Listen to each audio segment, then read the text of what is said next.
All right, welcome everyone to the intro first episode of Pardon the Int, BOL's newest podcast. This podcast is going to be everything amateur and some pro, and a little bit of mix in between with other well known people in the scene, from producers to graphic designers. It should be very fun and entertaining. I am Jake. I'm going to be joined by Billy Willard, Bully, and one guest each week, hopefully. Um, so this particular episode today, we're going to be talking about ourselves a little bit, introduce you to the hosts and our guest. Then we're going to have Mr. Feathers and Fur, who is our guest, is going to answer some questions, talk to us a little bit about some of his experiences in League, and then we're going to talk a little bit about the history of BOL and what has happened so far this split in BOL in terms of Gold and Platinum. Got a little bit of some teasers for the future of BOL and some of our upcoming plans, and if time permits, we might get into a little bit of MSI as well. So first, I'm going to just tell you guys a little bit about myself. For those who don't know me, I've been around amateur leagues for about 3.5 to 4 years now, playing in anything from gold to platinum to diamond. As I climbed and ranked, I made sure to rank myself out and move on up. I've won gold leagues, plat leagues, and I've been playing in UCL and winning.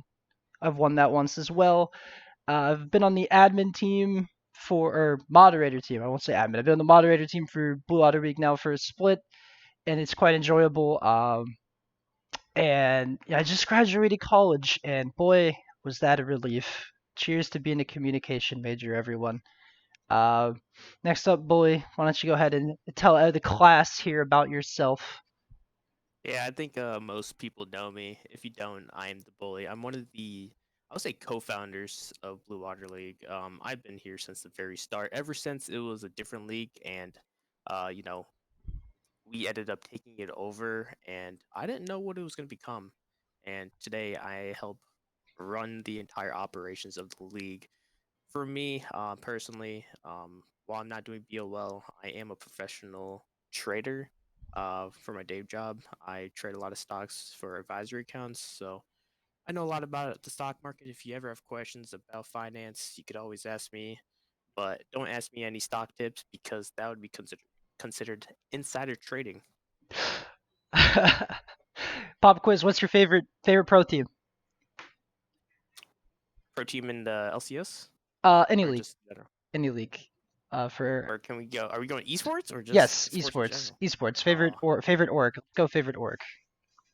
favorite org.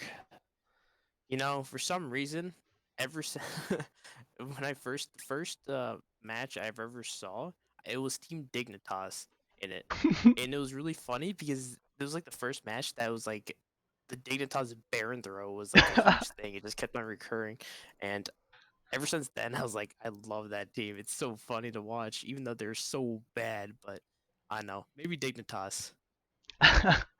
There are definitely worse things you could have picked, in my opinion, than Dignitas. I like it. Oh, Baron throws. 100%. All Well, you right. know what's 100%. funny? It's funny that you mentioned that because my favorite team, again, I'm actually a Cloud9 fan, but I became a Cloud9 fan due to their gauntlet run in that particular year where they ran the gauntlet.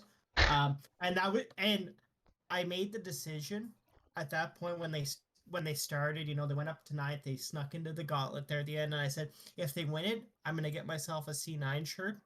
Well, they won it, so I got myself a C9 shirt, but again, it was of poor quality, and I think that's a good descriptor of NA. So I'll leave it at that. Yeah, did you get a poor quality like Risen shirt as well? We can talk about that later. All right, Billy, Mr. Billy Willard. Why don't you tell the class how your tired self is doing? Intro. I'm doing okay. I've kind of been around the scene since early 2019. Been pretty much everywhere from like Focus, BOL, ZGG, Risen. Mainly started out in terms of uh staff stuff in Focus, running their stats department basically. If you played in Focus and noticed the stat season 1 and 2, that was pretty much all me. And then kind of left there, joined BOL at the start of season 4, and kind of just haven't looked back since. Been everything from like player, staff, to even helping run uh me and a friend's org, so kind of just been around the block a few times. He's my assistant. He's Bully's assistant. That's why your names are so similar, right? Yeah. Sure, we'll go with that. Billy, favorite orc. Come on, Oh, you have one? when I started playing in season 5. I think one of the first teams I really started following in LCS was TSM. I was a big Dyrus fan and Bjergsen fan at the time. It's kind of more devolved now. I've kind of just been following LCK, LPL Mhm. more than anything recently.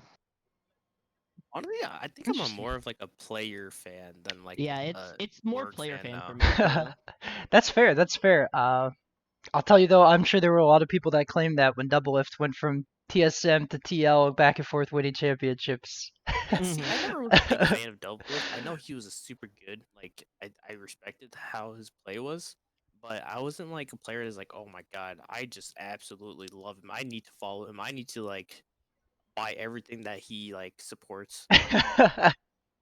I always found it funny because he had the video of him like burning the Team Liquid jersey, and then he goes, Oh yeah, and then he leaves TSM for TL, and then yeah. burns the like or throws it in the trash, not burn it. See, that's kind of disrespectful, honestly. I don't know. I mean, I agree it's disrespectful. I think It's content, but it's also it disrespectful. I mean for me is like growing up with Call of Duty and like sport like physical sports like trash talking and stuff like that was much more a part of like that culture. Oh, 100%. But it is certainly a little disrespectful, but man, if it's not a little bit of fun too as a Oh yeah. competitor to just trash talk people. Yeah. Um and Now he's dating the TSM president. yeah. And last but not least, our guest this week has already spoken a little bit, Mr. Feathers. Why don't you go ahead and tell our wonderful audience how you're doing about yourself a little bit. Well, I'm always doing quite well. Big fan of the amateur scene. Came up through Ascension League. That was my first kind of interaction off of that. As interesting as that was, got put on a team. I think in my first couple days, I went up against Doki on Maokai in top lane. I remember that, and then subsequently, I got an invitation from somebody named Quick Maths to come over to Overdrive League, which was a league they were starting. Um, I was a silver scrub. Now I'm up to a gold scrub. And I was like, hey, you know what? I'm going to put in hey, I'm a free agent. Within 5 minutes, I had someone messaging me for their team. After the first week, I became the starting mid laner, even though I wasn't mid lane. Alawi mid. And kind of just ran it from there. I didn't really have a general plan. Subsequently, I've now become a workaholic or a leagueaholic in regards to the amateur scene. For some people, it's 3 to 4 leagues a week on any given week, and just continue to grow in both the amount of leagues I play in as well as taking more of a leadership role on Overdrive League, which eventually became ZGG. And then subsequently, I've been involved in a great deal of amateur league projects since.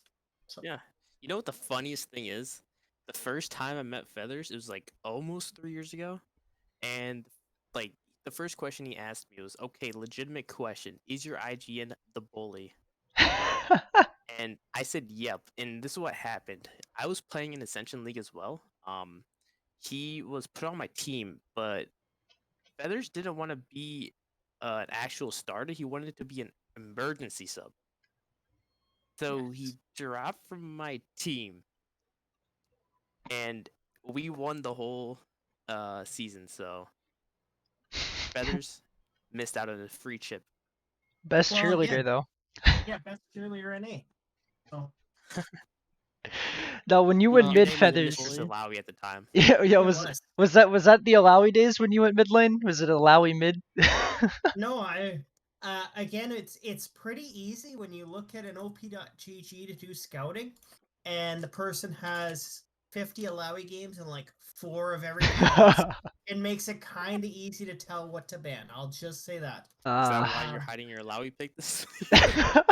No, I only play it now in counter picks, but that's why it's got a wonderful win rate. Let me just see in regards to my first encounter in the scene.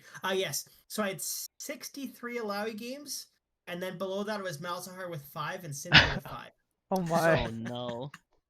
So it was pretty easy to tell what I would play, and again, if I was top, subsequently it was 2 champions, Alawi or Darius. So Hey man, those are made it easy to scout me. And you don't Made even it play easy like to that scout me. much Darius anymore. Just No, I don't. you know, crazy. he grew out of the champion. I can't believe in season 9 your most played was Sona. What's wrong with you? So Why Nataric, not? man. Do you want to do you want to know the honest truth? Again, that's just Doki diff. Doki wanted me to be a support. If you look at half of my champions, there's half top, half support. Jesus, season 7, you were an insane Alawi player. Oh Yeah, no. then I got old and boomed. And that's also what happens as well when you're trying to climb through the bronze ranks. Yeah. It's remarkably easy climbing bronze on Alawi when they just come into you, True. as opposed to gold leagues where they just come into you. It's true. All right, Feathers. So I got a two-part question for you here. First, what inspires you to actually play an amateur, and then what inspires you to moderate an amateur? Okay, so first of all, when it comes to playing an amateur, I found parts of them through um, Reddit. Like, not, I don't think it was Team Reddit teams again. It was back when honestly the Reddit moderators would actually allow leagues to advertise a little bit, or you could actually get it up for about 12 hours of a post before they'd take it down. So that's how I found out Ascension, and that's kind of my first hop into the scene. In regards to Focus, actually, like, the league that Billy was formerly in, I also found that through Summoner School, and I was really, really shocked when I ran into like Sabe and all of that.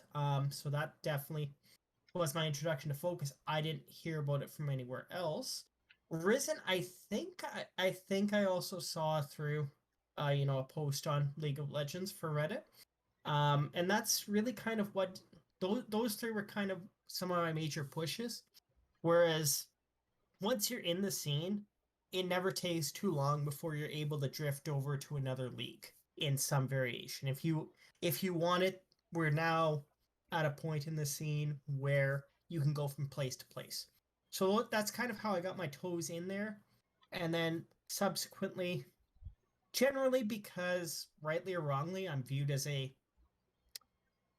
safe player in my position, or alternatively someone who is not overtly toxic, people usually tend to have positive experiences with me. And because I've been in so many leagues, people develop I have a little bit of a name behind what I play, for better or worse. So that's always something that I can elaborate in a little bit more later. But obviously, again, as odd as it sounds, in the amateur league, your name does mean something, for better or worse, and it never goes too far before, if you're labeled or painted in a particular way, that it's still difficult for you to shake some of those aspects. In regards to the moderation aspect, I got involved with ODL, Overdrive League, going up into Zero Gravity Gaming because they wanted kind of a player representative. And as a result, I started off kind of in a consultancy role, just essentially, as odd as it sounds, one of the admins at the time said, well, before I changed my name from into Feathers, they basically said again, Feathers was a person that would understand right from wrong, that wouldn't really take, a position that would directly advantage myself, rather looking at kind of the bigger picture of amateur leagues.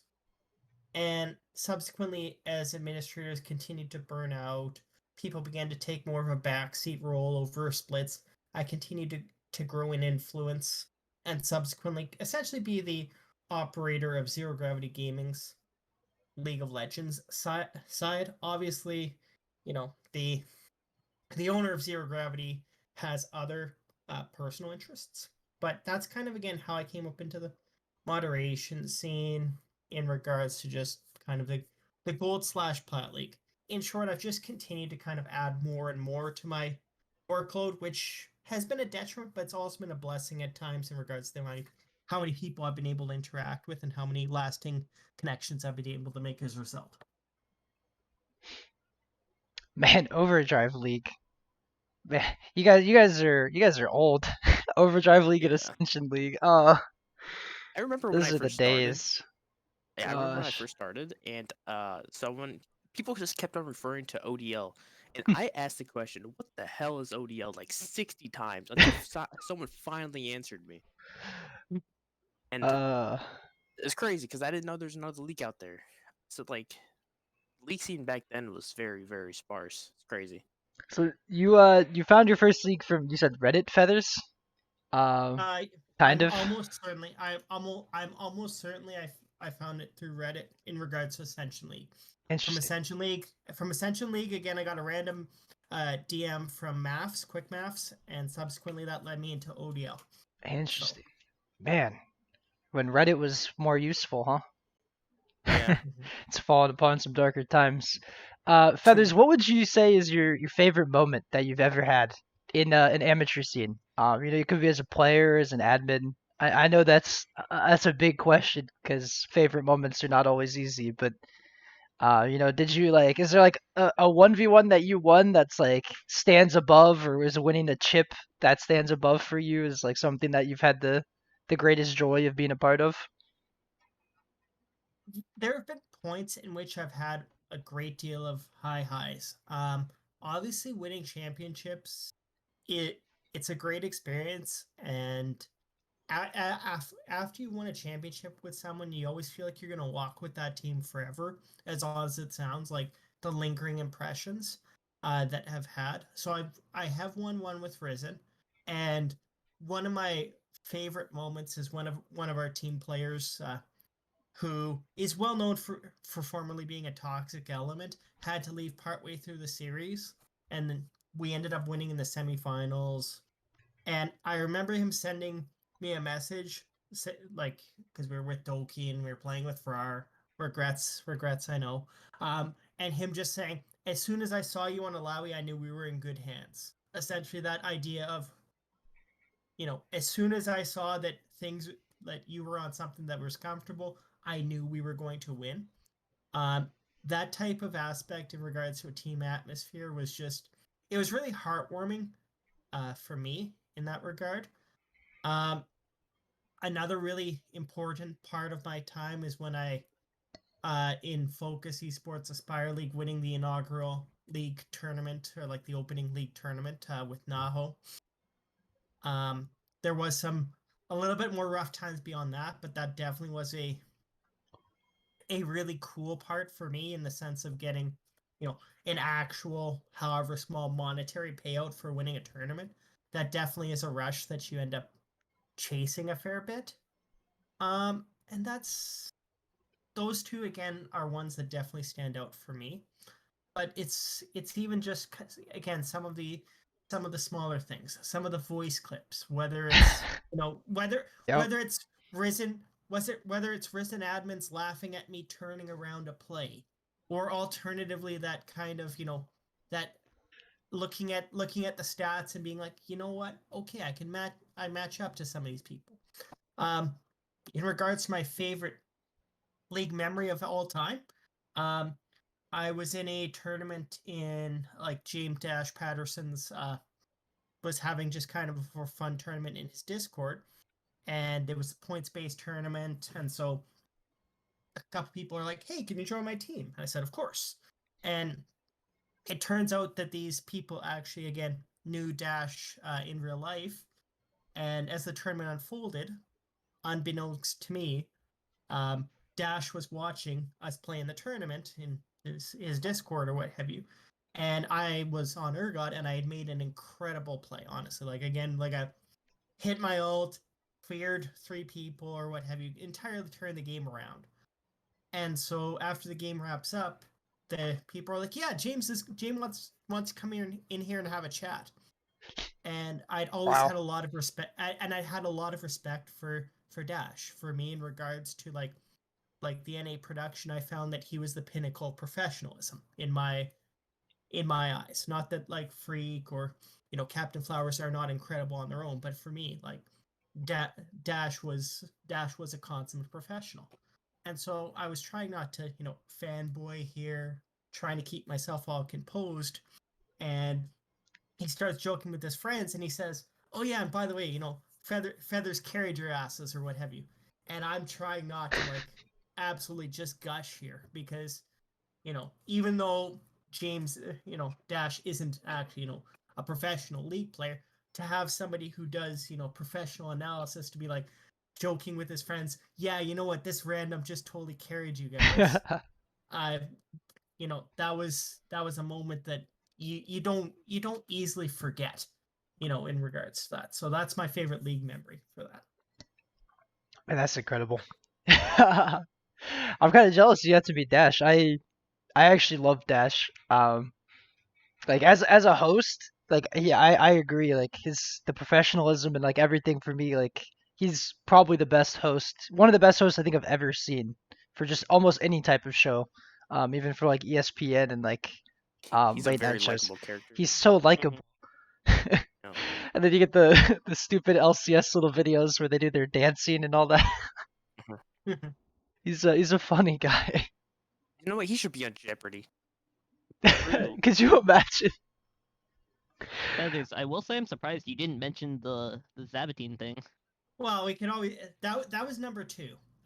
Gotcha. So, having the opportunity to play with a current LCS coach at the time, even just in a couple of random games, was definitely another reward. Last year playing with Immortals ex head coach Zabatine there for a couple of games.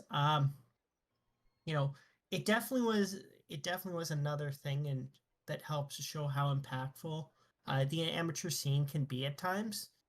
Even just having people go, as an example for Zero Gravity Gaming, Shanghai was a really big Immortals fan and what have you, and just going like, man, I wish I was in your shoes or what have you, or even just simply like looking at, Risen Esports, which has a champions channel, and this is by no means, flame to my fellow teammates or what have you, but to be able to like scroll down on that and even right now see, Zazel as a member of the exact same channel as me is something that I feel is really magical about the scene.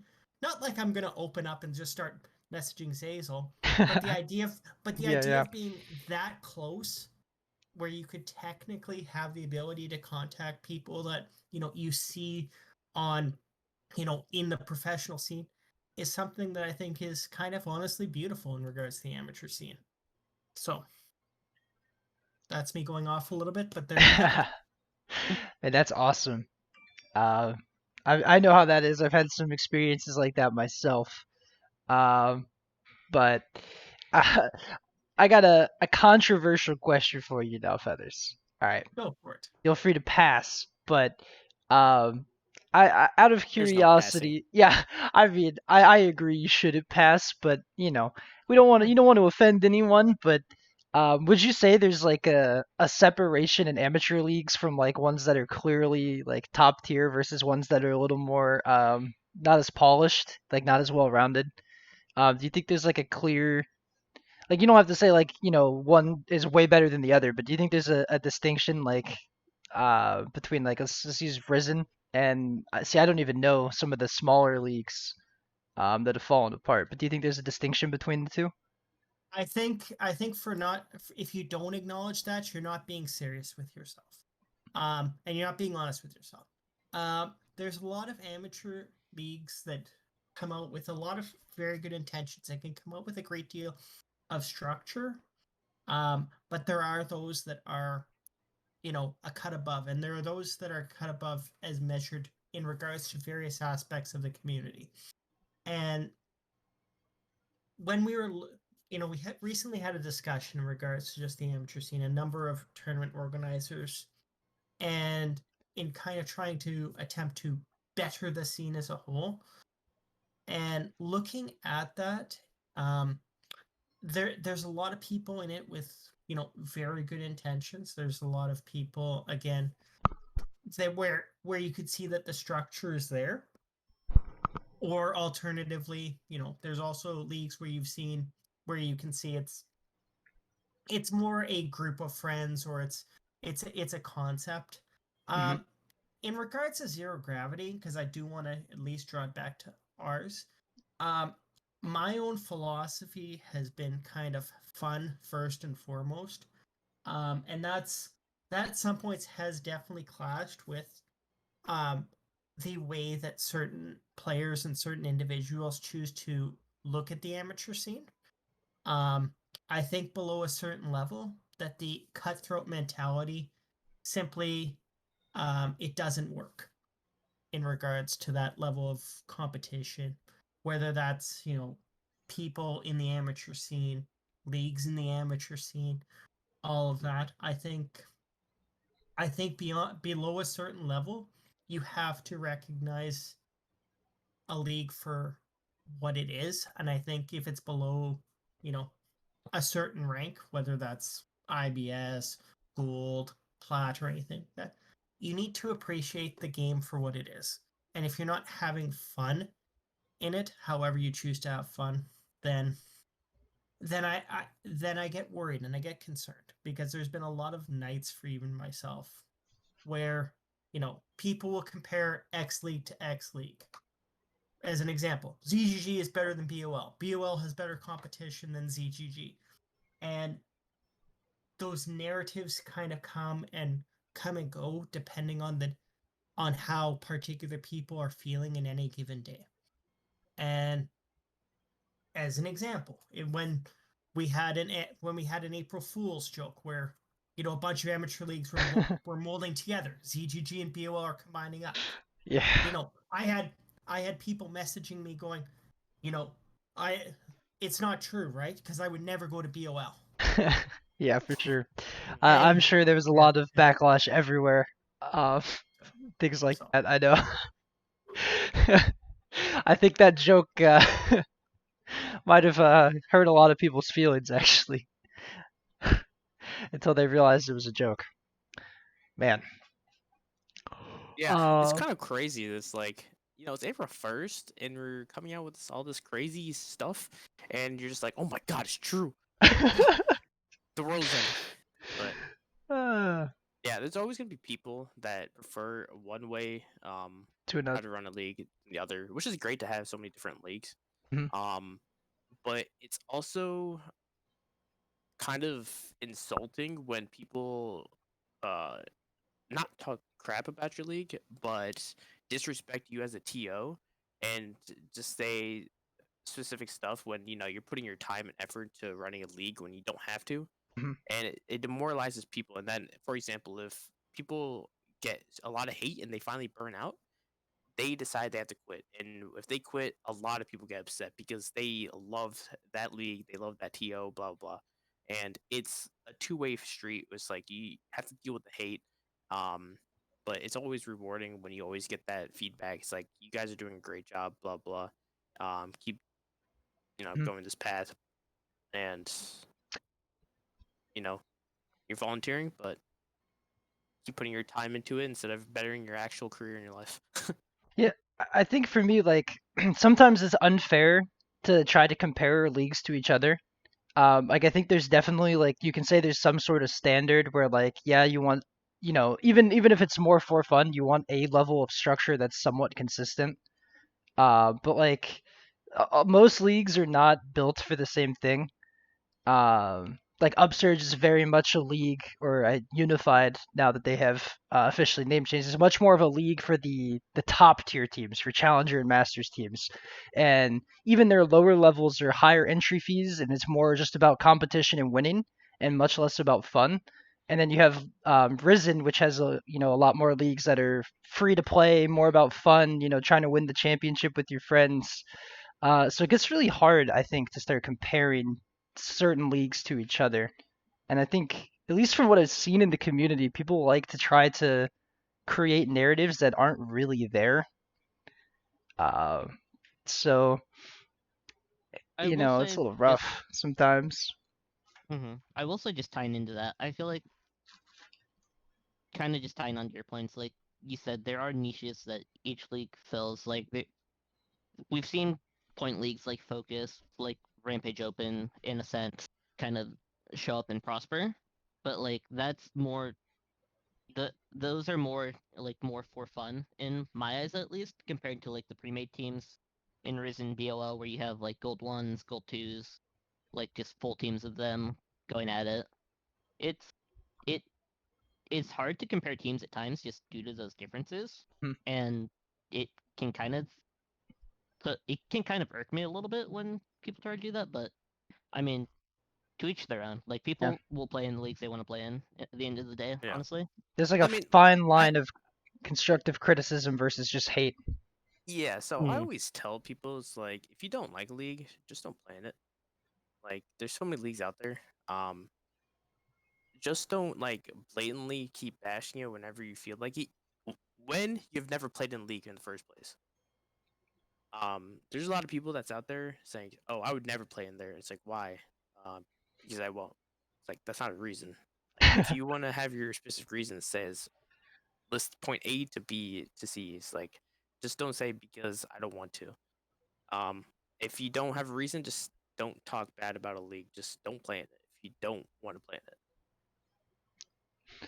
Yeah, I think this is a good moment to take a step back and Feathers, why don't you tell us a little bit about the history of ZGG, as that is the league you currently basically run. You're like second in command over there. Oh, he's first in command. Well, I mean, technically. you know, again, before Overdrive League became ZGG, the first couple years dealt with a great deal of ownership changes in regards to the organization that's now Zero Gravity Gaming. Again, we had Shang, we had Misty, we had Maths. So it took a long time in regards to finally getting some more finalized stuff for that before Zero Gravity Gaming kind of helped to move to essentially again be stable enough to stand on its own. For myself, I believe I was around a little bit in season season 1, between season 1 and season 2, and when you start looking at some of the names here in regards to the Bronze, Silver, Gold League, Top, Shanghai, Jungle, Bliss, Mid, Twiz, 80 Carry, Flay, on one of the subs, Apollo, like a lot of these names again have been present in the scene for many years, and subsequently I think success kind of brought those people up to being administrators or taking more of a leadership role. My leadership role kind of started off a little, I would say about 2 years ago in regards to that aspect. And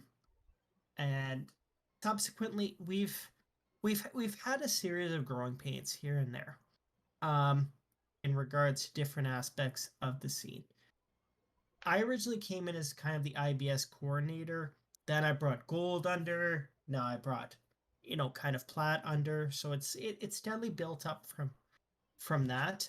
And it also came out of I don't want to use the term neglect, but just simply the amount of work that goes into even organizing one component of one league at some points I think can be daunting. There are some weeks in which it feels like you're sitting back, having a cup of coffee and everything's fine, and or the first 2 weeks where you're jumping from call to call trying to make sure everything doesn't burn down because one team may have used 12 minutes of pause time, and what are the penalties or anything in regards to that. For Zero Gravity, we're currently on kind of I'm going to call it a slightly forced hiatus that came about just simply because we're going to be trying to take stuff down to kind of the nuts and bolts and develop a little bit more of a unified vision, because for our own self, we had noticed a great deal of mental health concerns beginning to creep into our administration because of the pressures put on them for a variety of reasons. And there's a lot of rewarding aspects off of that for the actual community, because we had a lot of people in the community similar to kind of me a couple years ago come forward and go, I want to be a part of this. I want to give back. And I think that there, as odd as it sounds, in my alternate life that isn't a tournament organizer, I was preparing this lesson, and there was this this motivational speaker who said, the more you give, the more you're going to get out of amateur leagues. But the more you get out of amateur leagues, the more that you perhaps should give. And it's, that's me kind of, subverting that a little bit. But there's a lot of people, I think, in the amateur scene who do recognize that they've been given a lot of stuff, whether that's, lasting friendships, connections, championships, just simply a good time, and who are willing to give back in a small way to that community. I think, even if you look at BOL today, Billy, much as he wouldn't want to necessarily, he always swears, you'll never pull me back in the amateur scene. You'll never pull me back as an admin. You never pull me back as a player. And yet here he is, in one way or the other. So I think that it's very easy at some points to see both sides of the amateur coin, both the good and the bad. And it comes down to, sometimes any given day, but as well your perspective. Because I've, in some of our darkest times in Zero Gravity Gaming, I've found some of the deepest supports from people, the gratitude, the wanting to help. But on a, sometimes on a weekly basis, it does seem like, the community feedback can be excessively negative to the point of, affecting people's mental health. And finding that balance, I think, is necessary in amateur leagues. Billy, is this true, man? You say you're never gonna come back to us, and then you always do. That's more of a reference to Feathers always dragging me onto things that I'm not wanting to really commit the time for, that I end up having to commit the time for. But... So let me subvert Jake's podcast here. Oh man. Why did you come to BOL? Ooh. I mean, because I told him to. Okay, the reason I came to BOL started out as a meme. Bully was playing for a team in one of my orgs, and he's just like... Was that actually? Yeah, you were playing for Tempest at the time, I believe, in Focus. No, it wasn't. You were at least a sub in Tempest. I was subbing Legacy. Was it Legacy? Yeah, I believe he was. Simon. Yes. I don't remember. I was a sub behind Simon. But it was something like that. I was memeing, like, you were saying that you could, like, good help is a struggle to find at times. And it's like I had just gotten, I'd been like 6 months removed maybe from... He's been unemployed for 6 months? No, I'd been 6 months removed from, like, being in Focus in terms of a staff position. And I memingly said, if you need help, I will help. And then you messaged me, and it kind of just went from there. So, like, obviously, it's like Feather said, people that kind of enjoy the community tend to gravitate towards helping keep it alive. I feel like that's something that's true for myself, because, like, originally I started out in the amateur scene just to keep connected with a friend who had moved away from college. But, like, it was that appreciation for the community that kind of just kept me in the scene in terms of helping in a staff capacity. Wow. Now we know how Billy ended up in BOL. Bully, why don't you tell us a little bit about BOL's history here? How did you end up in BOL? Crazy history, man. Yeah, it started as Ascension, right? What? Was this the Ascension League? No. Ascension died. No. Ascension died. What was the original name of BOL? Abyssal. Yeah. A names, man. Give me the history. See, I need the history lesson. It was actually the first league I ever played, and it was it was called the Abyssal League. It was run by another member of the community that was playing this season as well. And it was a brand new league, and I was playing in the first season of this brand new league. The reason why we joined is because my team was looking for a league to join because this is exactly when the time Compete League, like sold out and they were done for.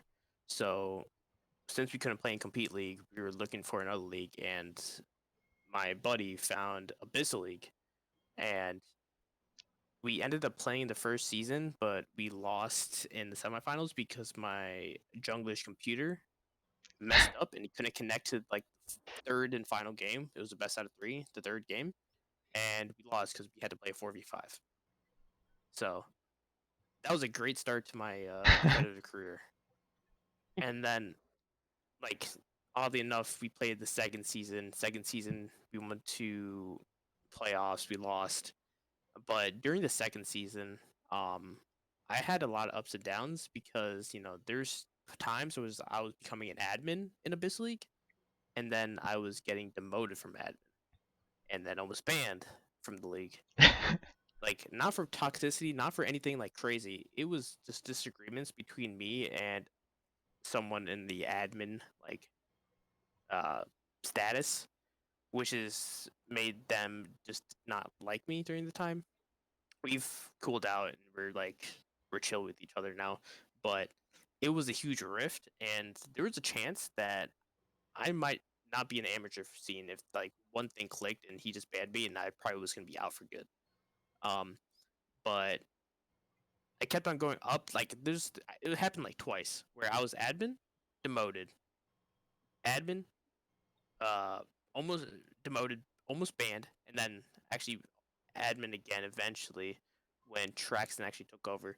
So during this time, Traxon was on my team for the season 2 Abyssal League, and Traxon became an admin really to actually get like negate me from getting banned from the league so we could continue the season.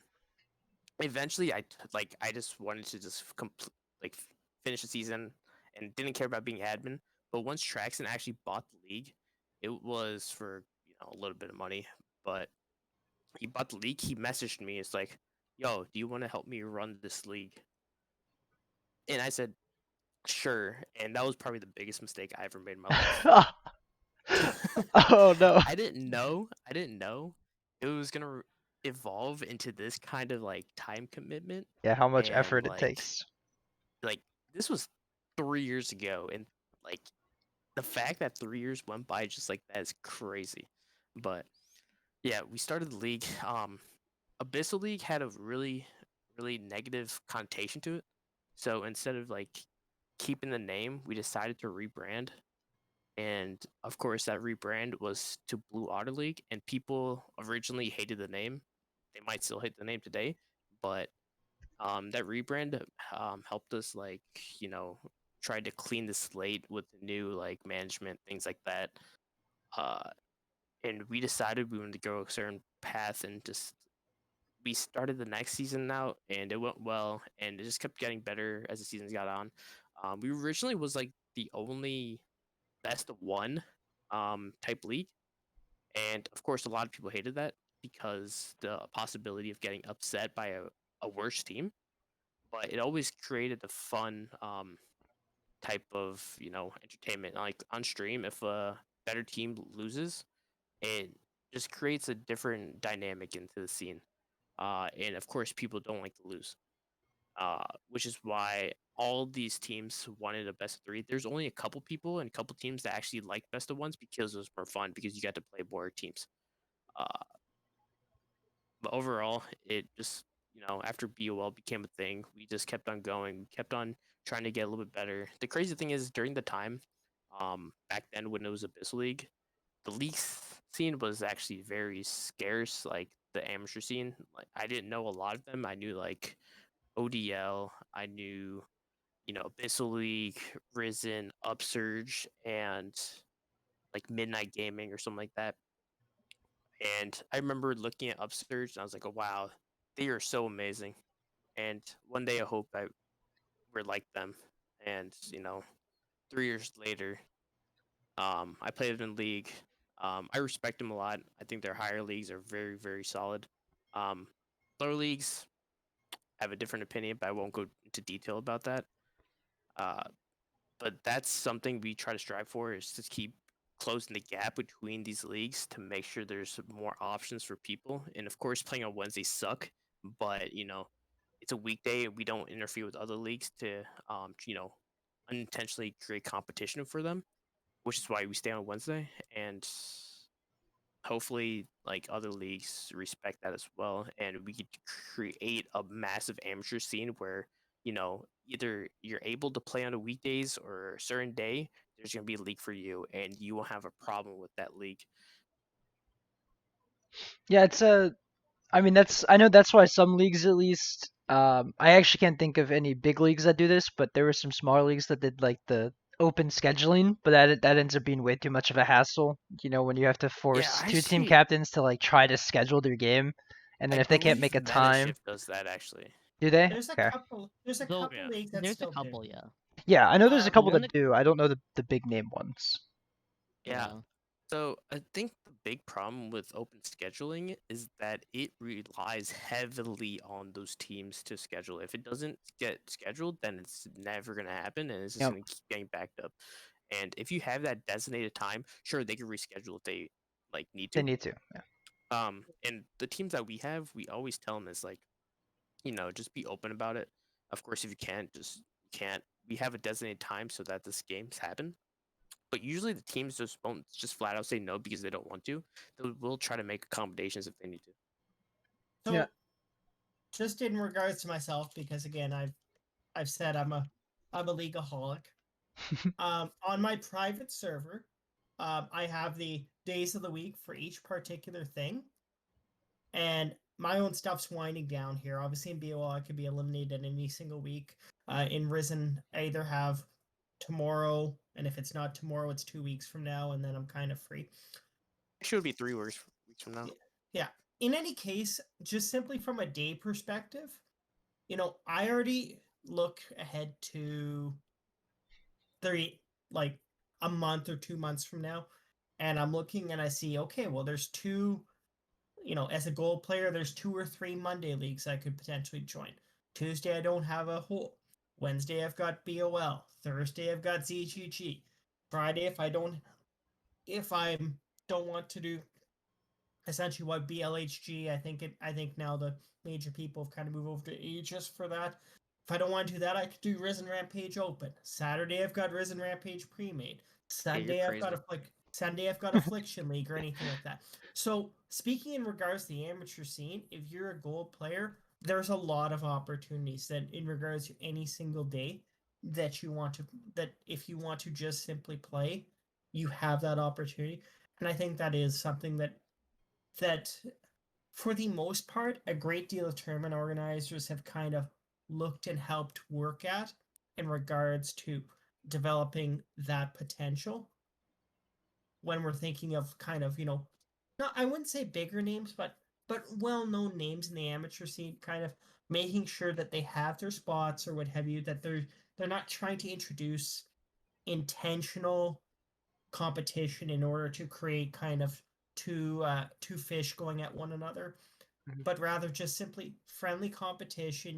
That helps to strengthen and make all leagues better, because common gold people come from one league say, well, power rankings or better stream quality or all-star games or all-star votes or content, like through a good person at one league can help influence other leagues if there is the necessary resources for everybody to kind of bring their game up. So I think that's a benefit to the entire amateur scene in regards to gold.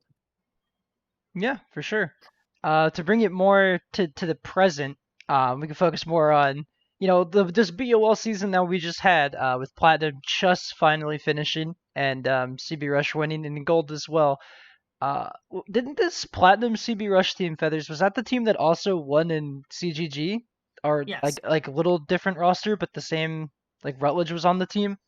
Was it the same roster? I think about 75% of the CB Rush or active Rush roster is unique. It stays the same between leagues with a couple of additional subs here or there. Depending on the day of the week So, they play. yeah. Yeah. Yeah. So, but yes, they did in regards to that. So, and they've definitely been. I'm pretty sure they've had success in every single league that they've taken part in Yeah, 2021. yeah. We saw Yeah, we they saw them lost in They in only plat won playoffs. LHG. they lost in Focus. Did they win LHG as well? They won Yeah, they LHG, won yes. And they LHG. lost in focus, huh? Is this what you They said? lost in Focus, but they won third place, I believe. Okay. Yeah, we saw in BOL they didn't drop a game all of playoffs. Yeah. I mean, I I mean, that team predicted was that, actually but so good. I, I mean, a big thing about that is Or- like having like a bunch of players in the Plat 2. Like that team was Yep. pretty much average Well, in Plat 2 or Plat 1. that's perfect. That leads to my overreaction. Is this the best plat team we've ever seen in an amateur league? No, No, you think there's no. there's a better one? It's the better one was Tempest, Tempest. like 100%.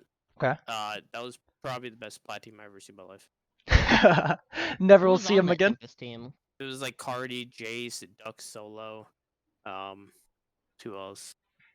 It didn't matter. Duck Solo was probably one of the biggest prodigies I've ever seen in my life. And he had to That's quit true. because he's opened up a business when he was like a freaking like high schooler.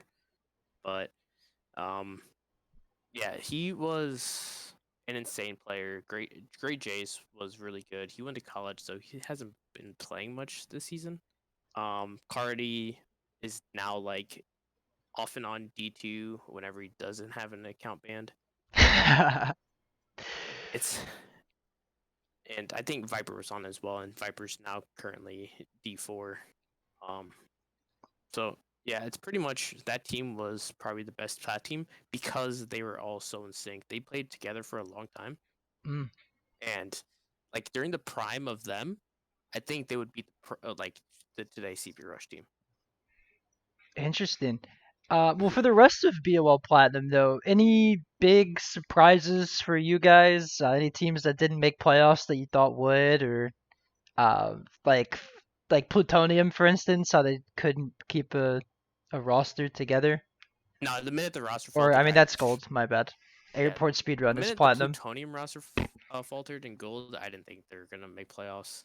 What about Airport? Airport Speedrun to me was the big one, like in Platinum. The VBU had like what 4 teams or 3? Yeah, 4 teams across the 2 leagues.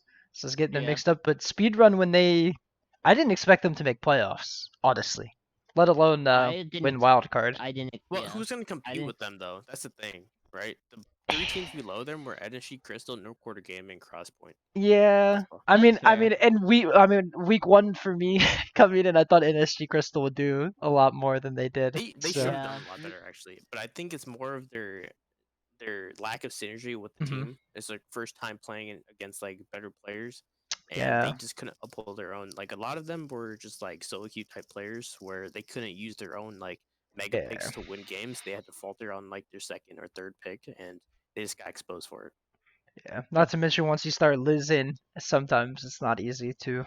It's Yeah, they not start Bring it losing back. their best players. not easy. Yeah, it's not easy to bring Mhm. it back mentally. Any other big surprises in Platinum for you guys? VBU Monster Mash actually going off or losing in the quarterfinals. Pretty surprising. The Black. fact that MG Black reverse swept 2 teams back to back was insane. Yeah, that was probably my biggest. And they surprise, took honestly. Mystic Cats to 4, right? I'm not crazy. They took Mystic Cats to 4. To me, that Yeah. was 4 that games, was yeah. wild, man. Like the first reverse sweep was like, okay. I mean, I think most people expected them to win that series anyways. Yeah. And then they go into Monster Mash and everyone's like, I mean, no shot. And then they go down 0-2, and you're like, okay, really no shot. Reverse And then sweep they them. reverse swept, yeah. And then you Yeah. go up against Mysticats and you're like, surely they can't beat this team too. The biggest part of that for me was like just watching them still use like I obviously we don't know the reasoning behind it, but like they used the 2 like in both weeks they used the 2 players that they got 0-4. that they started out the series Yeah. like and just ended up being 0-4 across the entire playoffs. But then like I don't know whether it was time commitment, like time issues or what, but it was an interesting It's the storyline for playoff sure this buff, season. man. It's like the joke with Cloud9, or what is it, Cloud9 G2 when they're down 1-2, and then they just it's like the same thing, I guess, you know? They need to be down 0-2 to activate their power. But if that was all we had for platinum, we could look at, we had the gold split as well. We're in playoffs. Not a single second seed won. I know, granted, like we were saying, I mean, I guess the line, and especially in some of the divisions where the records were literally the same, it was just points difference. The line between second and third seed was a little blurred, but I don't think any of us expected all 3 seeds to win. No, so I think a big thing is that people like disrespected how like close some of these teams are. Like, Mhm. sure, there might be clear front runners, but everyone else is pretty much the same. Where these second and 2 seeds could take games off each other or beat each other very easily, and that's exactly what happens. These 3 seeds won, um, but I'm don't even call that upset. The only big upset that I saw, and I was probably one of the only person uh, to actually call it, is TFT actually beating Collective, because I saw the potential in the TFT team with Feathers on it. I'm not saying just because Feathers is here right now, it's because I know how he plays and I know how like insane that is for that TFT team that was struggling with that top side of the map. And that worked wonders against Collective, and they ended up 3-0ing them. I didn't think it's going to be a 3-0. I thought it was going to be at Most least, of those series, 3 of the series were 3-0. Not just, I know your points about this one, but that was crazy to me. Is like, like you there's only said, 2 these. series at 3-0. Oh, that's right. Yeah, It was I think it 3-1, was 2. 3-1, Yeah, 3-1, yeah. 3-1, The other 3-0, ones were 3-0. 3-1s. Yeah. Okay. So, Okay. yeah, That's not as like, crazy. Yeah, you're right. My But apologies. even in the context, Still though, the crazy. fact of like, yeah, the second and third seeds were all pretty, like, were probably closer than a lot of people considered, but there was no game 5 in regards to those. Like, Yeah. in the because context, it's all about momentum, though, in these gold leagues. Because if you beat the first game, you hurt the momentum. You hit the mental of the people you're playing with. Then you win the second game, and like, even the team I'm playing with now that has semifinals tomorrow, I feel like if we lose the first games, some people, Billy, will lose their mental during the game and play poorly in the second game. It's all about keeping. Why you gotta call me out, man? It's all about playing your best each game and pretending each Mhm. game, like, forget about the last game, screw the last game, pretend it's the best of one, the next one, just keep going. so question, because let's see, it was the God, my divisions. Was it the South that had NSG, Infinity, and Dolphins? Or not? Yeah, it was Yeah. NSG, Infinity, and Dolphins. in Dolphins. That were was South, yeah. and Royal. And then So CP. so how Royal. lucky Yeah. is Infinity that they got the 1 seed, because they had the same records, there's points, right? How lucky are they that they didn't They also have had to the same play around? record. Oh, they They were had they were one game up. extra win. Still, Yeah. how? Because they were 8-2 or 7-2. I They're mean, 8-2. 8-2? Yeah, 8-2. the Yeah. Dolphins 7-3. Royal Yeah. was 7-3 as well. Because all the other 1 seeds were 10-0 and then 9-1 for Rangers, with I think the only 2 game losses they had were that 2-0 that they randomly dropped, right? So they didn't even drop a game to anyone else. But then Infinity, like, do you think they could have lost if they played round 1? If they were a 2 seed instead of Dolphins, they would have had what? Imperial? They That's would who they would have had? Imperial. I I think feel it's like a possibility. it's I a think that's the possibility. biggest possibility that could happen, yeah. Mm-hmm.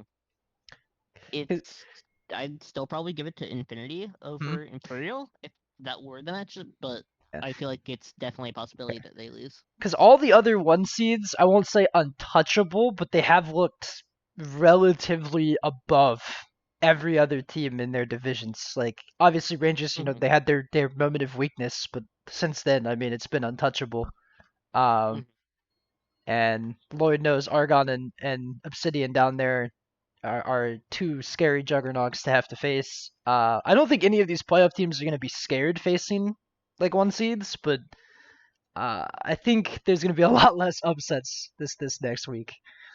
I mean, you still never know, because, for example, Rangers, as good as they are, they have their moments where they just look like complete crap. Getting 2-0 by no, they would Top squad, and that's the game Yeah. I told you that was like that's the type of game that they would lose. Yep. And they lost. And Yep. they underestimate their opponents going in. So if they do that this week and they underestimate them and they lose, it's all on them. they know they're the better players, but they just play cocky and they lose. And that's easily going to happen in any of these games because everyone's still a gold player. Everyone could make Yeah, massive for sure. mistakes. Actually, not everyone's a gold player. Some people are platinum now, but Well, I'll try to steer a little bit away from the rest of playoffs since we do have the Otter talk for that. But the one question I have for playoffs, because I got to hear about it, but you know, the joys of having Eternal on your team, Feathers. When you win, the hype that I'm sure he had. Are your eardrums okay from him screaming after winning? Well, I bring it back to that being the glory of amateur leagues. Yep. Like that in the context of everything, people even in the last month, I'm pretty sure everybody on one of our teams has had a complaint about solo queue in the last week almost exactly. Guaranteed. And people can have that, but that's the joy of amateur leagues in the sense that, if you win a series, it's so much more than winning a solo queue game. I would much rather win an amateur series or what have you than promote up like one level or one rank or whatever.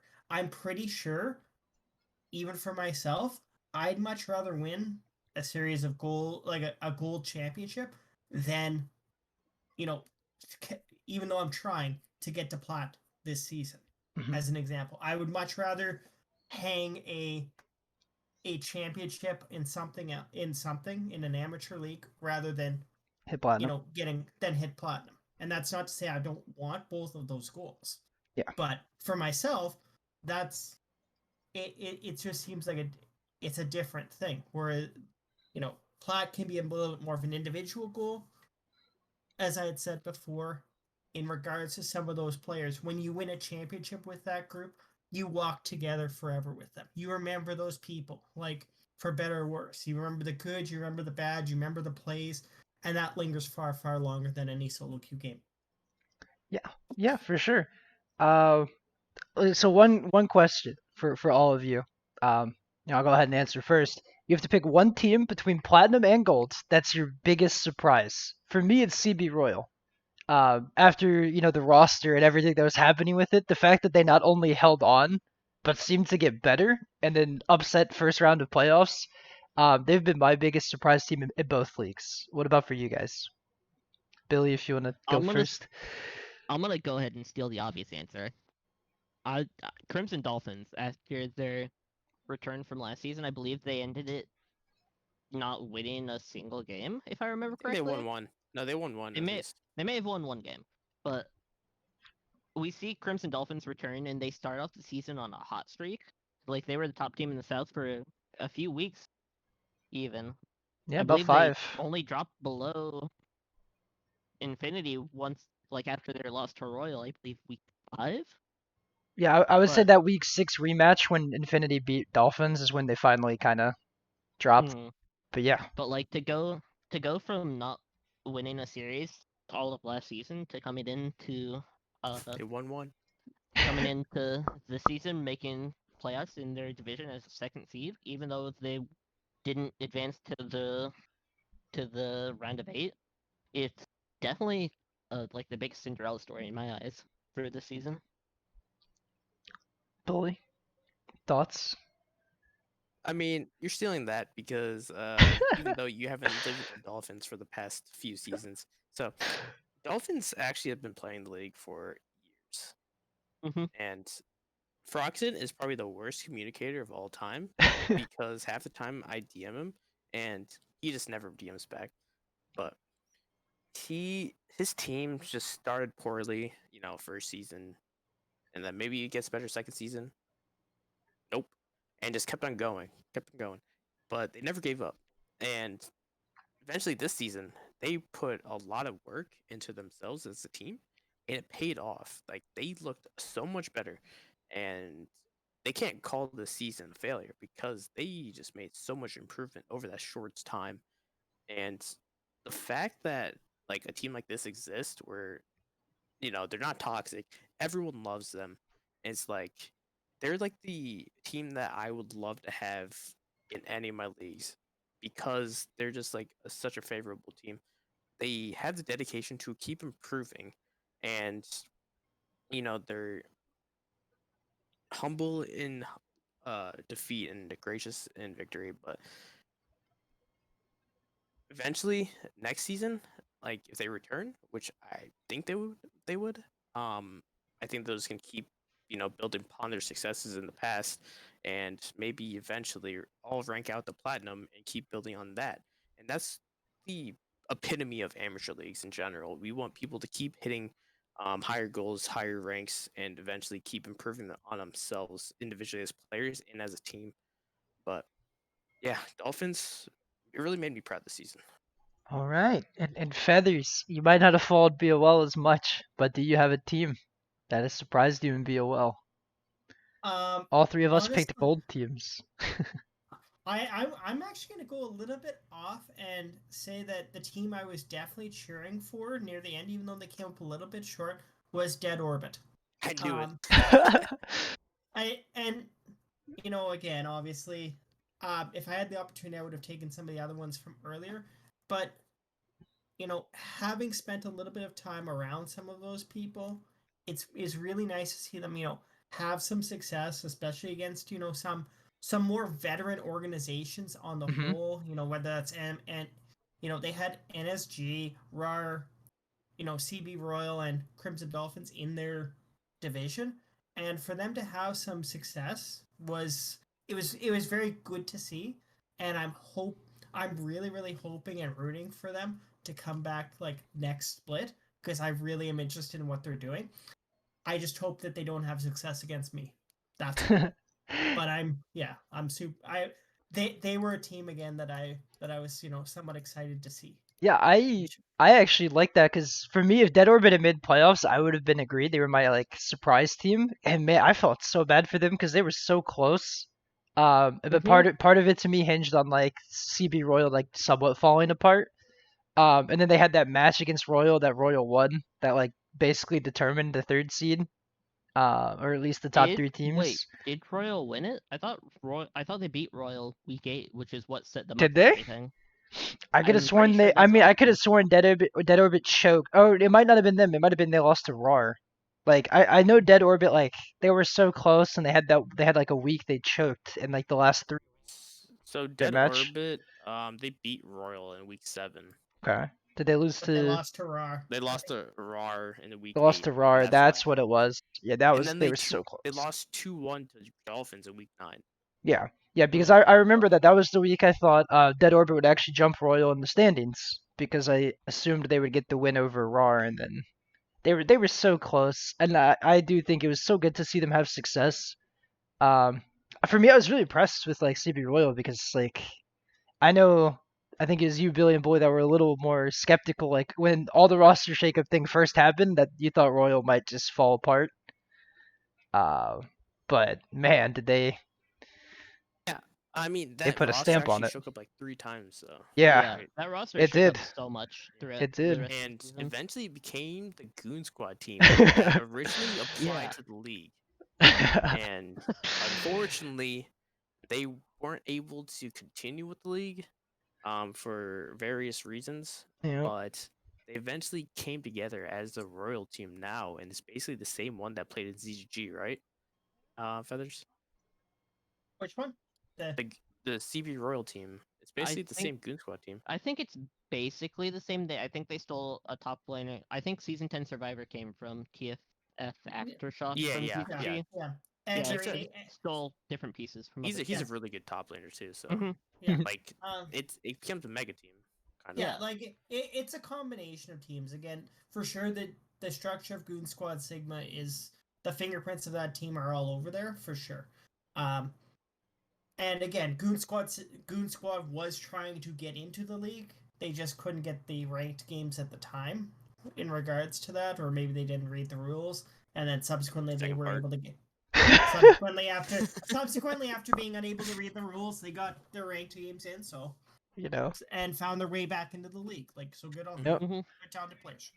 Just to give Platt a little bit of love, since I know that we mentioned all Yeah, teams, we only pick gold I teams. do want to shout out Jensen and his wards. I think this Yes, was the I team was so that confused none of us cumulatively picked them. we had. All I of us think had it in at the fifth. start of the season. Yeah. No, I don't think we even had them at. Did fifth we have at him the start of below the G? season. We had yeah, we all I had him below G and E, and then they beat G. Yeah, I Or think no, we it was had the them other way all the way around. down at 7th at the start. No, of because the season. G and E beat Jensen week And they one, beat him at the right? very first weekend. Yeah, So we put Yeah. him so at we number swapped 8. them. Yeah, they were the bottom Yeah. team, and then they came into playoffs as second seed from Oh, their Yeah. group. Ended up second? beating Oh, VB yeah. Monster Yeah, Mash. because Yeah. Monster Mash was the 1 seed. You're right. Yeah. I believe Or they ended up losing to yeah. You know, Mysticats after. if you give them a shout out, we have to give a shout out to like the entire Imperial roster that plays all their ranked games on the last day. Oh, So- okay. Uh, Like Rin played, I think it was twice. It was for week 4. Played like 10 games that In a day. Wednesday. yeah. So say, didn't they And- get their game done like an hour before game time? Yeah, and then this week or this past week, It was like 10 minutes after game yeah, time. it was 10 minutes Start, I or think. 5 minutes. It was 5 minutes. 5 minutes or Like, something. I don't That's know some if the Dolphins dedication, were man. cool with it. I think they were cool with it. They didn't care. And that's fantastic. But I think that's what happened, and they were able to get their games done, and they played, and now they don't have to have another checkpoint. But Oh. procrastination, Not not a good. good thing. Never pays off. Yeah. Well, that was the present BOL. Now let's move a little bit into some of the future stuff that we have going on in the works. Bully, are we gonna have an IBS league in Blue Otter League? Yeah, I know. On April Fool's Day, when we said we were merging with ZGG, we basically said that we're gonna like cancel the IBS league, and a couple people were really mad about it. But no, it's likely never gonna happen. Like for us building an IBS league, because there's too many like resources that would need to be put into it for uh not enough return for us in terms of like not exactly like viewership or anything like that. It's just return for us of moving up where we want to go to. So, with proving grounds and things like that, we need to keep moving up. But while we're moving up, we want to keep the quality of our leagues. And if we go to IBS and we try to expand to something more like Uncapped or Diamond, we're going to be spreading ourselves way too thin. And our quality of gold, plat is just going to diminish. We had some problems this season with content, and it's going to be fixed for next season. We wanted to work on production this season, and like you could tell it was so much better, and that's thanks to like amazing Calrex. casters, the production, the Calrex. It was insane. But yeah, this is basically where we want to head towards, is not down to IBS. And I love the fact that there are organizations out there that's doing IBS leagues. It's building the way for them to move up to Gold leagues. But I don't think that's for us. And we need to move up to things like Diamond and Uncapped if we will really want to make a name for ourselves and keep giving up players that rank out of the leagues a place to play. Otherwise, they would have to go to another league, which is totally fine. So there's Diamond on the horizon potentially. 100%. Next split, we are gonna have a Diamond league. It's gonna be Diamond 2 capped. Because as you know, Jake, Diamond 2 to Diamond 1, there's a huge difference in skill. Yeah. And that gap is just way too big to have, Diamond 4s playing against Diamond 1s. Yeah, it's one of the things I think Upsurge has done a good job with, is where they split up their leagues, where UML is like D2 cap, D1 cap, and then you have UCL that's like D1 Masters, and then they have a Challenger, like uncapped league. Because Yeah, there's they have, definitely a like- big separation in the terms of like the gameplay at the high level. I know a Diamond team wants to play against a team of like Master Challengers. No Master team wants to play against the Challenger team. So there's definitely good plenty of room for barriers to be set at the higher ranks. I played against a Challenger team a long time ago, and Oh, that no. was so bad. Was it a 10-minute game? No, so I was playing, like, this was like someone asked me, he's like, yo, you want to fill in for a tournament? And I was like, sure. Right. And lo and behold, the first team we were playing against was 3 challengers. During the time there was no Grandmaster, it was just Master. Masters. So it was like 3 challengers, 1 master and 1 like D1 player. And I'm like, what? In this team, I was the highest rank, and I was like gold 4 at the time. And I had like 3 bronze players and like a silver 4 player on my team. Oh man. And so what happened is that they picked Annie ADC on the challenger team and proceeded to murk us with it. It's like, what is going on? Like, honestly, I was playing Thresh and I hit some nasty hooks, like literally like Smurf hooks. And I'm not even saying that because I'm trying to like, So cool. sound cool, but I hit some nasty hooks. But they ended up just like getting out of it and then turning on us and killing us because we were playing Graves ADC, it was old Graves, and just by CS differential, um, our Graves was weak and couldn't finish the kill, so it's unfortunate. And then we ended up losing. We didn't lose like terribly. We lost in like 26 minutes, I think, which is a lot better. But they were hard trolling because all their picks were hard troll. And you know what? That was a great tournament that lasted, less than 30 minutes. That's pretty funny. Yep. Gotta love the uncapped tournaments, open to all, but then there's They always didn't tell that me it was one. uncapped when they first Yeah, pulled me in to join. He's like, yeah, the that's winning team gets a sponsorship. I was like, what?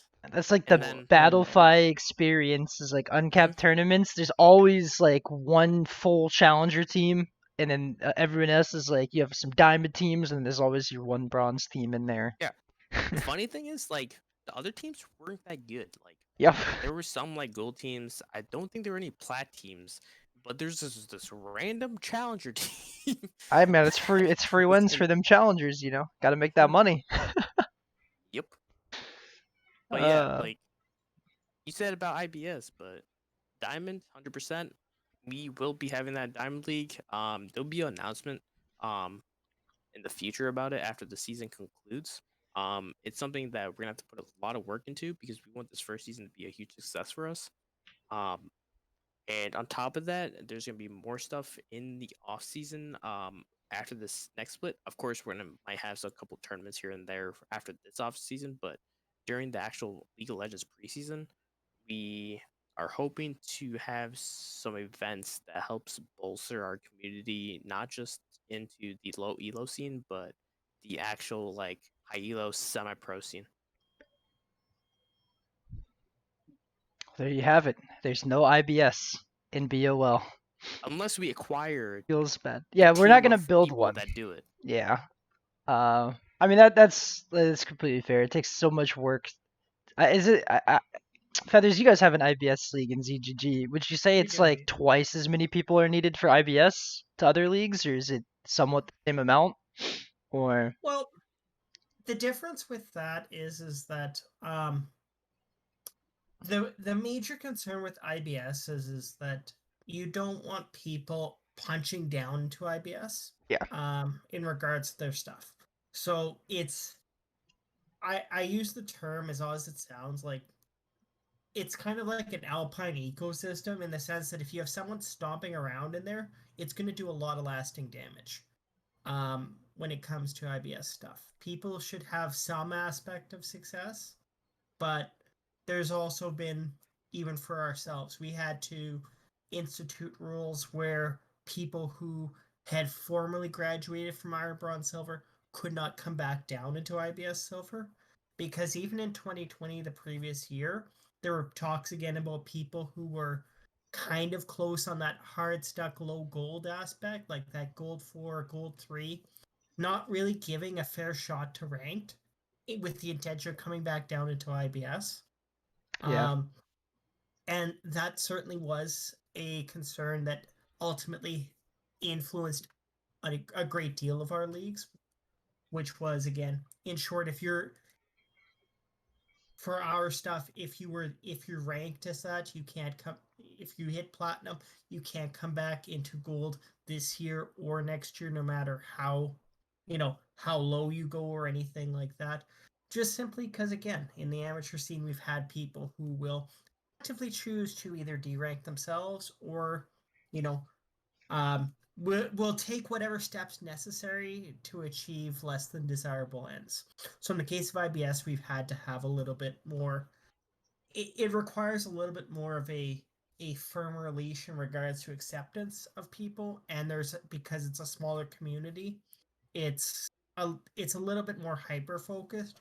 Whereas with some gold teams, you can almost give them a look and be like, okay, this is a 5-minute approval process. Because IBS is a bunch of unique people for the most part, and any new people have to kind of be a little bit more heavily vetted. There is a little, there's different aspects in short that, Yeah. in regards to where your time gets invested. I remember my favorite part. Like this was, I think it was like a year and a half ago or something like that. I remember this specific quote from your IBS league, and it was basically like, okay, if in a couple seasons this player is gonna be like the best IBS player, and I'm like, what? It's like is in a couple seasons. Like you want these players to keep improving. That's like the major goal of these like amateur leagues, right? Yeah. Is you want them to keep improving as a player and keep moving up in the leagues. Of course, there are players that try to like sandbag and try to win leagues before they move up, and that's unfortunate. But when you are the like doing super well in like an IBS league or something like that, and someone tells you is like you're gonna be the best IBS league in 2 splits or 2 seasons or something like that, that's insane. It's like, come on, just go and improve and Just move up get to good. the next rank. Yeah, I think part of that ties into like some of the stuff that Feather said earlier in regards to the fact that just winning an amateur league tends to bring a little bit more satisfaction than like say promoting a rank at this point. Like yeah, amateur leagues, while it's a good thing, it also just promotes this feeling where some people just want to keep feeling the same sort of feeling that they have when they are winning. there was a huge shift like since I first started becoming a TO to now is where you had like a bunch of people that are cheating like smurfing things like that, and nowadays it's more of people that's trying to not care about ranked, and it's partly because they either like the minimums game requirements for a league is super low, or they play the minimum knowing that they won't get to the next rank, play in the league, stomp it, and they know that next split they don't have to get that many more games. They play it again, they can stomp it again, and it's just a vicious cycle. um so, I mean, that's why BOL has such strict rules on the ranked games. We probably have the most required games. Is because we want to keep continuously pushing those people into their their points of ranking out. We allow these people to rank out because we want to see them keep improving as a player and getting out to these next leagues instead of requiring 50 games in the middle of like June and saying, okay, you can play the next split too after your Mhm. gold 1 0 LP, but Yeah. like only 50 games played, because Well, we all know like players, there are some players that could easily rank out if they put the time into it, but they always get mad at players that do put the time into it, put like 400 games down and hit higher ranks, and they hit platinum. They're like, oh wait, why is he still allowed to play? and I want to just wax poetic. And again, this is not me throwing shade on a specific player. Um, as an example, for the amateur scene. So tomorrow I have a game, and one of the players on the opposing team has won this league in season 7, came back in season 8 in that league, won that league. Season 9 they didn't win, and we're now on season 10, and we're playing this team in the semifinals. And that kind of ties into the concept of, at what point do people go, okay, there's the letter of the law, which would permit this player to continue to play, but there's the spirit of the law, which is, okay, if this player's already won this league multiple times, yes, they fall within the rule requirements, but it's a continued cycle of the exact same amount of success, and everyone knows it, everybody recognizes it, but it's just kind of it's accepted. that's such a difficult thing for a TO because you can't win on either side Yeah. on coming down on either side of that. So Yeah, I mean, for sure. the biggest thing is every time I play in the leagues, sure, I don't have a ton of time, and it's always been a meme of getting my ranked games done. And I actually had to bet this season about it. Is like, can I get 75 games done by the same times that gold needs to?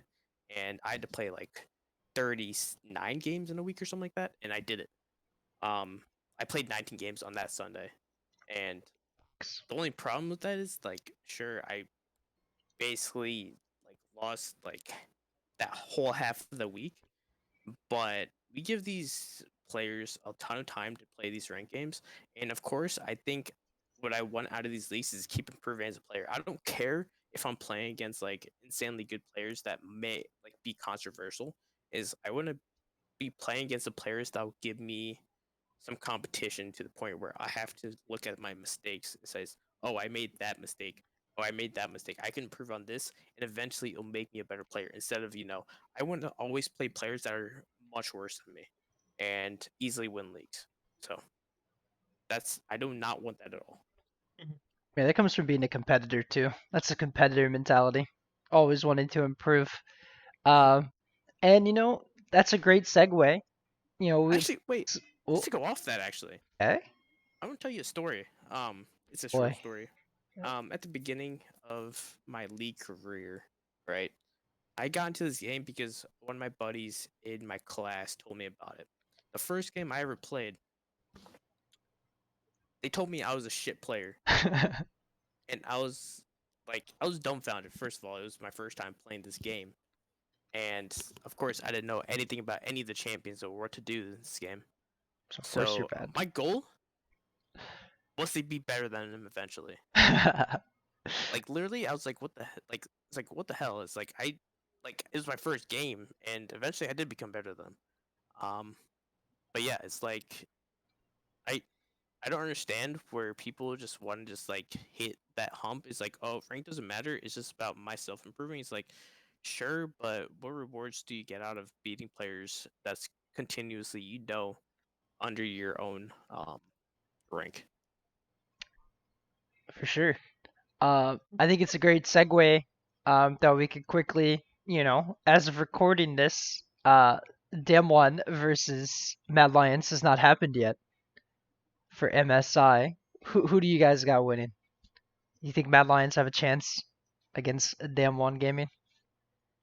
Depends on draft because Damwon has Draft been terribly. yeah Yeah, has been absolutely terrible. Like C9 could have beat them twice easily. probably three Um, times. I think they probably should have 3-1 or 4-0'd them if oh they yeah, didn't just probably. choke in game.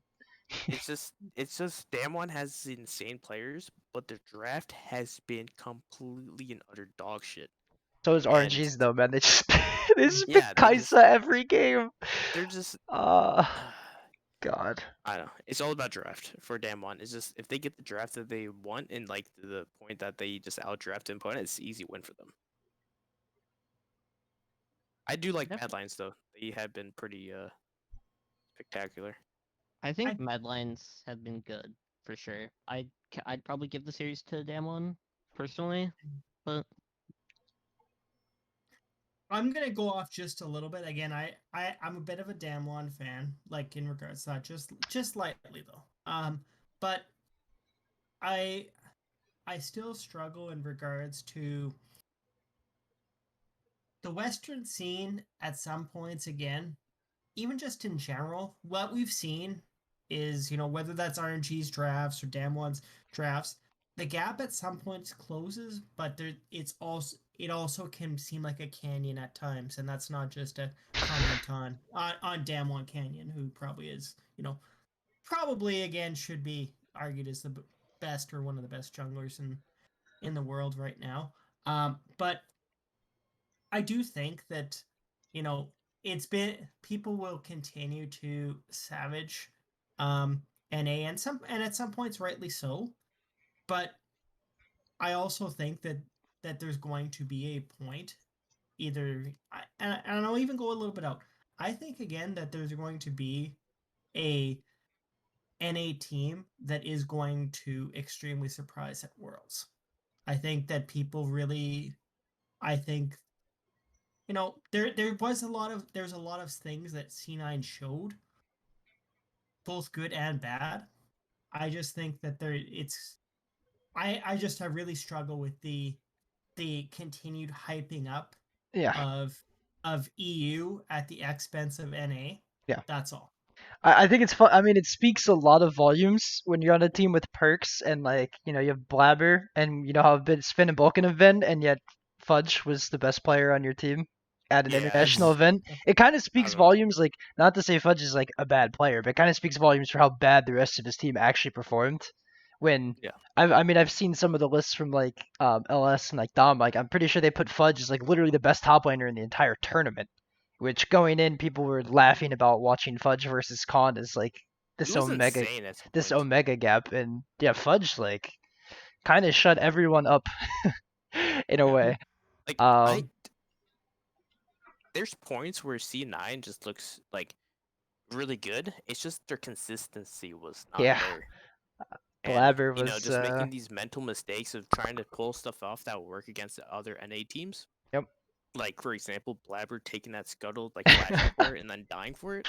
Like that's a sure solo queue he's play. done that in the past, with like it's kind of the same like spectrum of plays. But that's not gonna work when you're against an Udyr that could run you down and kill you. So Yeah. I'm excited. Like I want Damwon to win because I want to see a best of 5 between RNG and Damwon. Because for both of their regions respectively, they're similar in that they're both like the top half of the map, mid jungle top is where they thrive. Like for like Ming on RNG is insane, but Gala and Ming is like a bot lane duo was one of the weakest in LPL playoffs. And you can say a similar thing about Ghost and Beryl on the side of Damwon. Is like that's never been their strong point. Like their support on both those teams is really good. They're really good roamers, good playmakers, and the ADCs do their role. But that's not like those aren't 2v2s you look at and go, yeah, they're just gonna kill you bot lane every single game, or they're gonna be up 20 CS. There are much better 2v2s in both leagues, so they have like a similar win con of like this mid jungle top creating pressure, and like it's very fun and entertaining to watch because you make the point Canyon could be the best jungler in the world. Well, Wei this season has probably been the best jungler in the world. Yep. So it's like it's a really exciting matchup. Especially with the way the jungle meta has been. Now these teams don't draft the best. It was fun watching the PSG series where like the Kai'Sa was first picked twice, and then PSG was like, oh shit, we got like dumpstered by Trist versus Kai'Sa. We're just gonna take the Trist and let them have Kai'Sa. And like seeing RNG's just always down, just locking Kai'Sa every game is astounding to me still. But True. if do you guys have any last things you want to say about MSI before we wrap up the episode today? I can't think of anything off the top of my head. I don't know. I just the one thing I'll say is that we've seen the continual high highs and the low lows of NA as a region, and that should both be promising and frightening to North America. Yeah, 100%. consistency. So- Dude, every time North America goes though, and like at international events, and they come back defeated, there's two questions that always get asked, and it's one is like the import rule thing, and then the second always goes, what is NA's amateur scene? Like Mhm. academy system, like we have people always say like the academy system is so broken, and it certainly feels that way sometimes.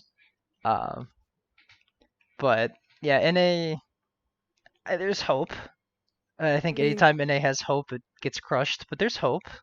I think that's one of the reasons why like proving grounds were such like became a thing is because they saw a need. Improve Like it. these players in NA thought they were like untouchable. It's like okay, I am now the starting ADC for C9. So even if I Dude. leave C9, I'll get another job at another big org. It's And Now with the competition from underneath, they could lose their job very easily. It's a lot of things that happen, like CS:GO. That just makes me think of Team Liquid Academy when all the academy teams were losing Proving Grounds round 1 to the amateur teams, and they made that Yeah. tweet that said we're gonna show these amateur teams what's up, and then they got 2-0'd. Yeah, Mhm. and it's I- exactly like a lot of these players, like I think they're becoming players. It's hard for them to get a spot on these teams because they're not looked at properly. Yeah.